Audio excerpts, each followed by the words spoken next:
আজ 29শে অক্টোবর 2012, আমাদের সফরের তৃতীয় দিন।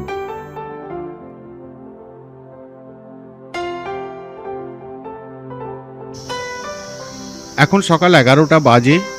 আমরা লাভা টুরিস্ট কমপ্লেক্সে এসেছি। লগহাট খুব সুন্দর জায়গায় এর অবস্থান। নিরিবিলি পরিবেশ, সবুজ বনানীর মাঝে উঁচু জায়গায় বন উন্নয়ন দপ্তর এটি তৈরি করেছে। ফরেস্টের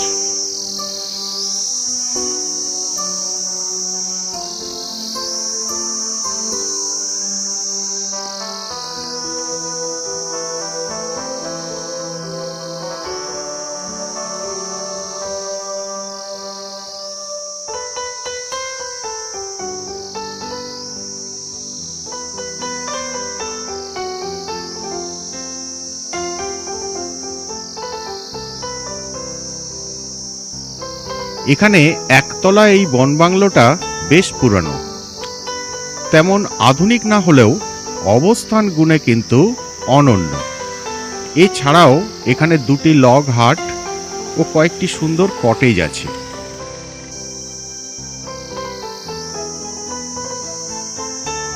এই লগ হাটটির ছবির মাধ্যমে 1990-এর দশকে আমার লাভার সাথে প্রথম পরিচয় হয়েছিল ভ্রমণ পত্রিকার মাধ্যমে।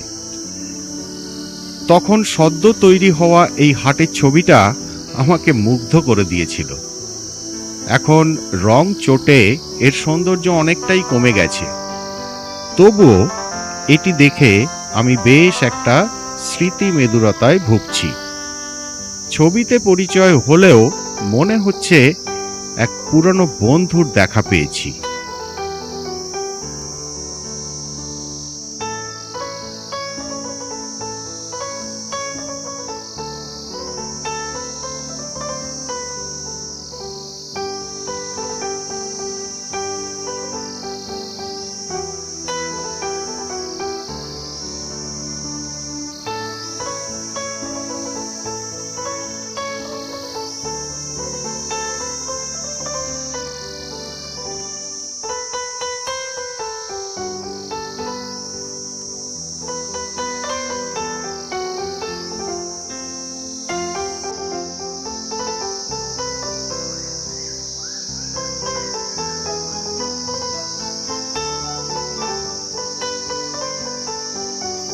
বাংলোর চৌহদ্দির মধ্যে ঢুকে পড়লাম। সুন্দর ফুলের গাছ দিয়ে চত্বরটা সাজানো। ফুল ফুটে রয়েছে, চারপাশটা যেন ঝলমল করছে।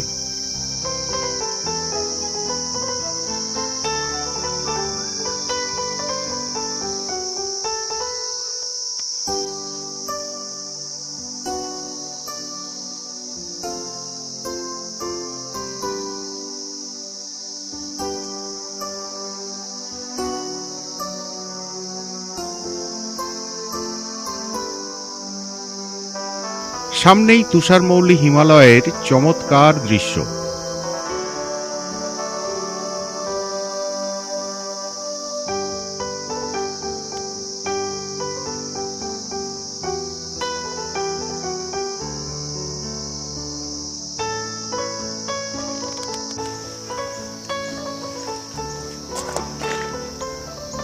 লাভার জনবসতির বাইরে বন দপ্তরের জমিতে এই কমপ্লেক্সের অবস্থান হওয়ায় জায়গাটা বেশ নির্জন। যদিও লজের অতিথিদের করা শোরগোলটা কিছুটা বিরক্তি উৎপাদন করছে।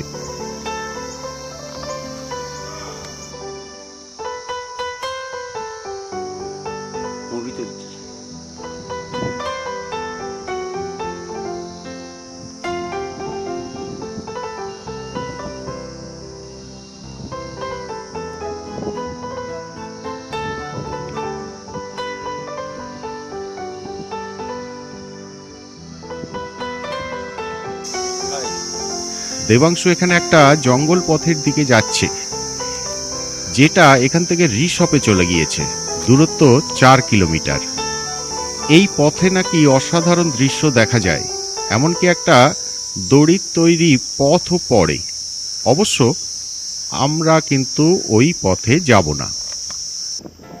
বেশ কিছুটা আনন্দময় সময় কাটিয়ে আমরা ফিরে চললাম লাভা বাজারের দিকে। সেখান থেকে কালিম্পংয়ের রাস্তায় যাব। একটানা খাড়া উতরাই। দিয়ে নামা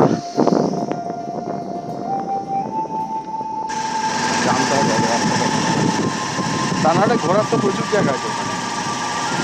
কালিম্পং মালিম্পং হয়ে ওই দিক দিয়ে নারায়ণগঞ্জ যাবো কি আছে। লাভার বসতি বাজার পার হয়ে আমরা এখন কালিম্পংয়ের পথে।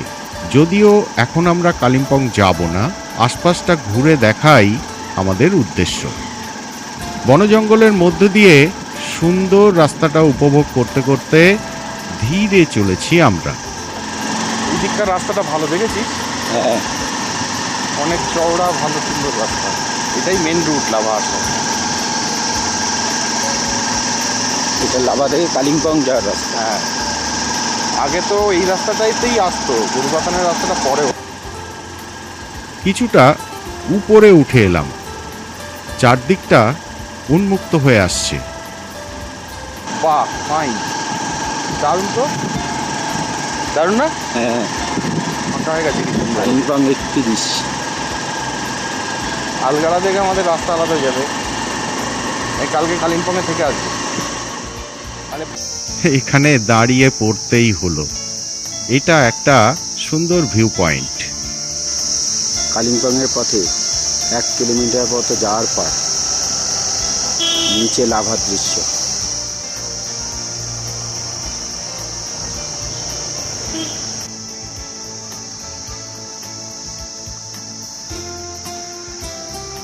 পাইন বনের অসাধারণ দৃশ্য।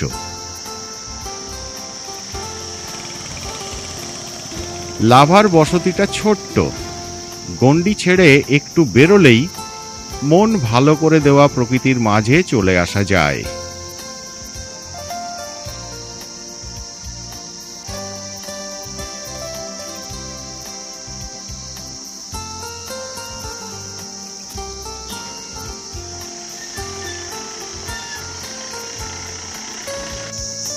এই অঞ্চলে প্রচুর বৃষ্টি হয়, তাই চারপাশে যেমন সবুজের বন্যা, তেমনি রাস্তার পাশের গার্ড ওয়ালে মস এবং ছত্রাকের পুরু আবরণ। মনে হয় যেন অনেক পুরনো। আবার এগোতে শুরু করলাম। লোলেগাঁওয়ের দিকে যাব। শুনেছি রাস্তাটা নাকি একদম বেহাল হয়ে পড়েছে, গাড়ি চালানোর উপযুক্ত নেই।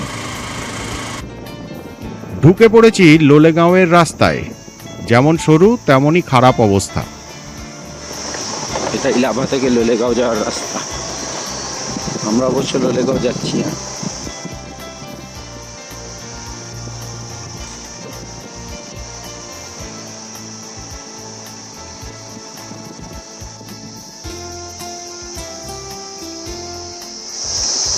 রাস্তা অতি জঘন্য।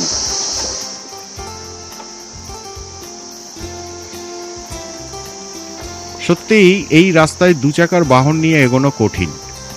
সামনে আরো খারাপ কিনা কে জানে। 1 মিটার রাস্তাও ঠিক নেই।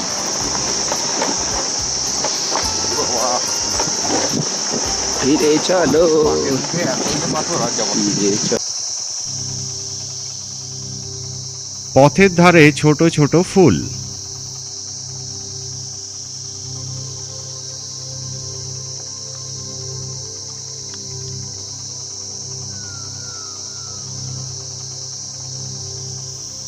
এই রাস্তার বন্য সৌন্দর্য আকর্ষণ করলেও রাস্তায় ফেঁসে যাওয়ার আশঙ্কায় আমরা ফিরে চললাম সেই কালিম্পংয়ের রাস্তায়। পথের এই জায়গায় কাঞ্চনজঙ্ঘাকে সপার্শ্বদ পরিষ্কার দেখতে পেলাম।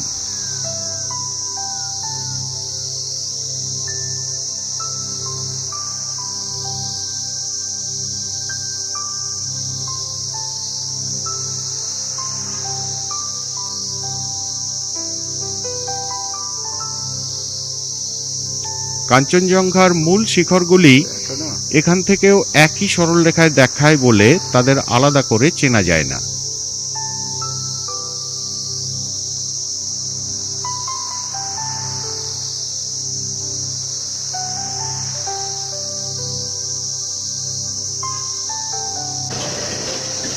সামনে কাবরু, রাথং এবং কোকথাং শৃঙ্গ দেখা যাচ্ছে।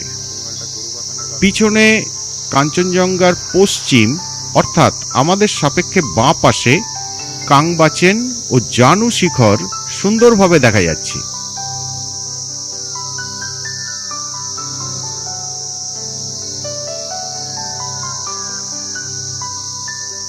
সত্যিই এখান থেকে নির্মল আকাশের পটভূমিতে এই দৃশ্য আমাদের মুগ্ধ করে দিল।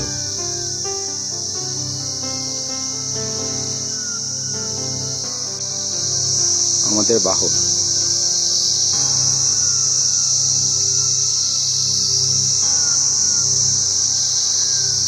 কালিম্পং এর পথে।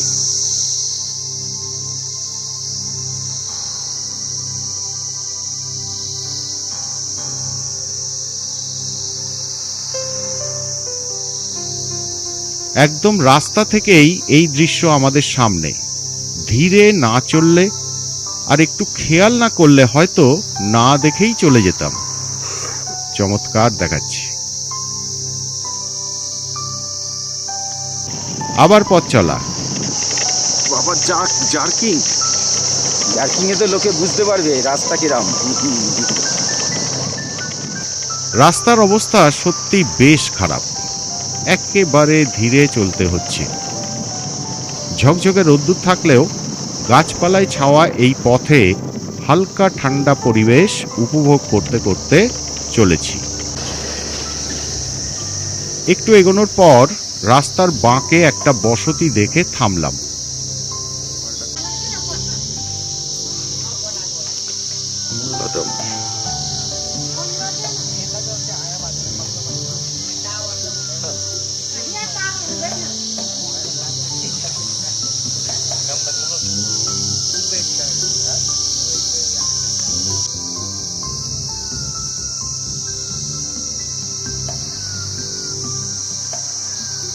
ঋষভের রাস্তার হদিশ জানতে হবে।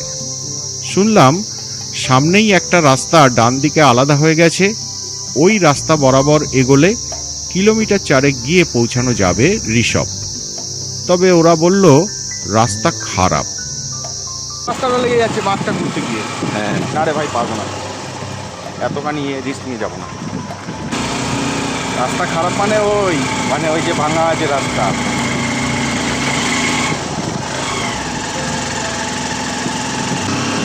আমরা চলেছি ঋষভের পথে, টানা চড়াই। বলছে ক্লাচ করলে আটকে যাবে। রাস্তা পরপর সেট বেন্ড দিয়ে টানা উঠে যাচ্ছে, আর রাস্তার সারফেস খুব খারাপ, গর্তে আর ভাঙা অংশে ভর্তি।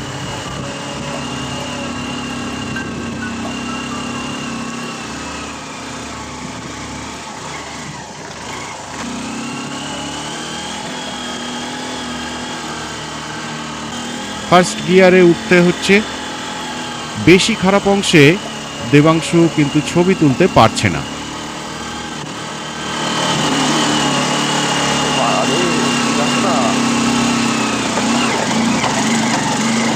দরকার নেই দেবাংশু, দরকার নেই। এরকম বাজে রাস্তা হলে খুব মুশকিল। ভয় পেয়ে গেলাম তো, ওই জন্য বলছি না যে দরকার নেই দেবাংশু। ভয় পেলে কিন্তু মুশকিল। ভয় তো পেয়ে গেছি ওখানে ভয় না পেলে আর কোথায় ভয় পাবো? ডান দিকে খাড়া কাঁধ আর ওইখানে ওই রকম বিচ্ছিরি রাস্তা। আমার সব কথা রেকর্ড হয়ে গেল। ডান দিকে খাড়া কাঁধ।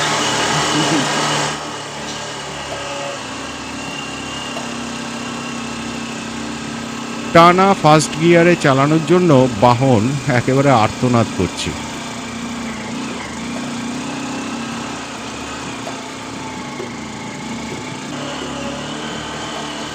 এমন রাস্তায় প্রথমবার চলেছি, খুবই পড়ে যাওয়ার ভয় লাগছে। ভয়ের সাথে কিন্তু রোমাঞ্চও আছে, তাই এগিয়ে চললাম।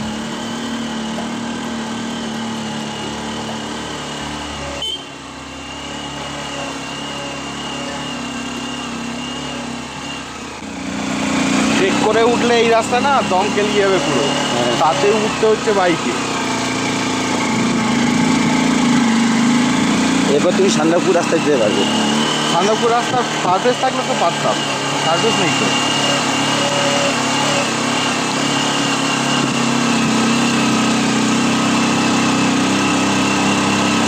গুয়াহাটিটাকে ফোন করে বলে দিতে হবে এই খেলে করে পড়েছি আমরা।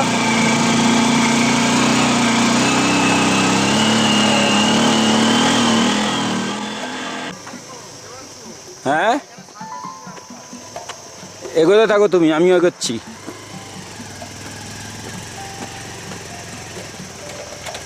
রাস্তার সারফেস বলে কিছু নেই। এবার যেখানে পৌঁছালাম সেখানে আর রাস্তার উপর কোনো পিচের স্তরই নেই, শুধু নুড়ি পাথর আর বালিতে ভর্তি। দেবাংশুকে নামিয়ে দিতে হয়েছে। কলকাতার রাস্তায় যারা বাইক নিয়ে ক্যারদানি করে তাদের এনে ফেলতে হয় এই রাস্তায়। এ তো রাস্তা না, পুরো ট্রেক রুট। সারফেস বলে কিছু জিনিস যে হয় এখানে এলে সেটাই ভুলে যেতে হবে। এখানেই বাহনকে রেখে একটু উপরে উঠে আসলাম, মুখোমুখি হলাম এই স্বর্গীয় দৃশ্যের।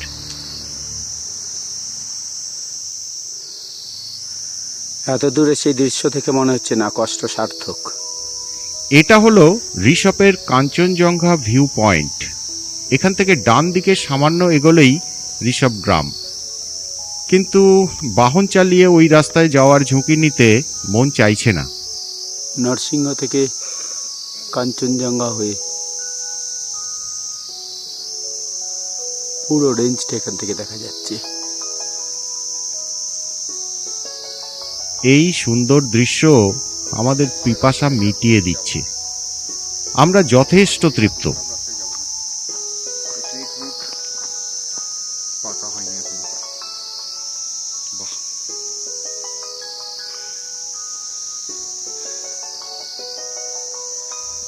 পশ্চিম দিকে কিছুটা মেঘ চলে আসায় ওই দিকের পিকগুলো দেখা যাচ্ছে না, তবে মনে হয় না ওদিকে তেমন কোনো নামি পিক আছে।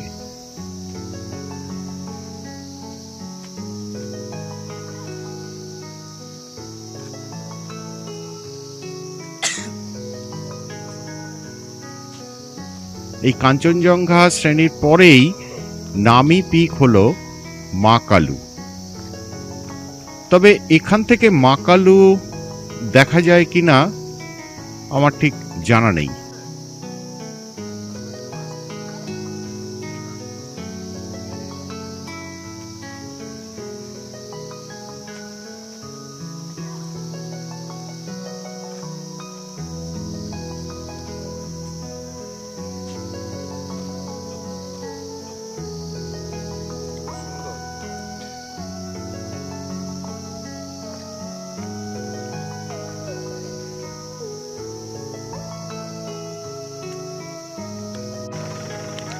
ঋষভের রাস্তায় ভিউ পয়েন্ট। এই গাড়িটায় চেপে একদল পর্যটক এসেছিলেন আমরা যে রাস্তায় এসেছি সেই রাস্তাতেই। তারা ঋষভের দিকে চলে যাচ্ছেন।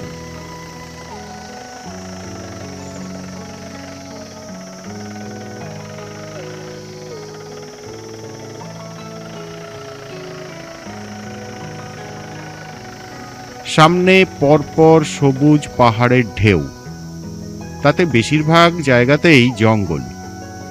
ফাঁকে ফাঁকে কিছু চাষের জমি এবং গ্রাম আছে, ওগুলো সিকিমের মধ্যে।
এখানে কিছু বুনো ফুলের গাছ আছে, চমৎকার ফুল ফুটেছে, ছোট ছোট লাল রঙের ফলও দেখা যাচ্ছে।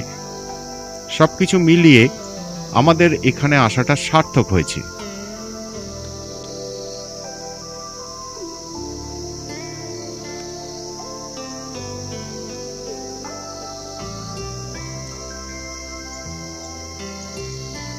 বেশ কিছু সময় এখানে খুশি মনে কাটিয়ে এবার ফেরার পথ ধরতে হবে।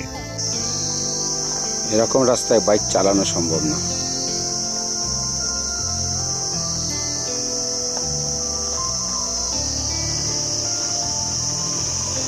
তাই অগত্যা হাঁটিয়ে নামানো, সেটা একটা খুব কষ্টকর কাজ। ওঠার সময় চালিয়ে উঠতে পারলেও নামার সময় কিন্তু পারলাম না, কারণ ঢালে গাড়ির চাকা যদি পেছলায় তাহলে গাড়ি পড়ে যাবে। পেছনে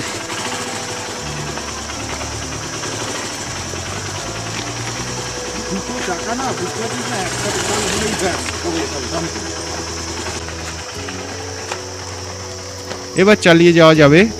আমরা ফিরবো লাভায়।